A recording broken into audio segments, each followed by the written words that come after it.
अनंत विचार न्यूज मध्ये आपले स्वागत। श्री विठ्ठल रुक्मिणी मातेची चंदन उटी पूजा आज रोजी संपन्न झाली। श्री विठ्ठलाला उन्हाचा त्रास होऊ नये, त्याची तीव्रता कमी व्हावी, थंडावा मिळावा या भावनेतून ही पूजा केली जाते।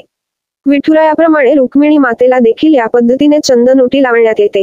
श्री विठ्ठलाच्या चंदनुटी पूजेसाठी 21,000 व रुक्मिणी मातेच्या पूजेसाठी 9,000 इतके देणगी मूल्य आकारण्यात येते।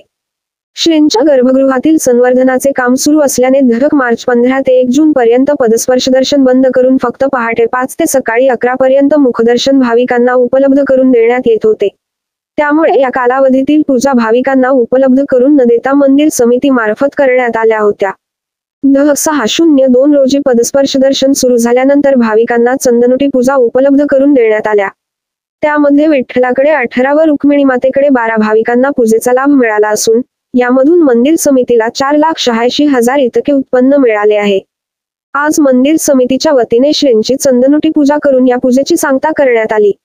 यावेळी मंदिर समितीच्या सदस्या शकुंतला नडगिरे व भ.प.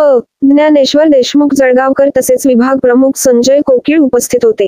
याशिवाय चंदनुटी पूजेच्या सांगतानिमित्त श्री संत तुकाराम भवन येथील अन्नछत्रामध्ये विशेष भोजन व्यवस्था करण्यात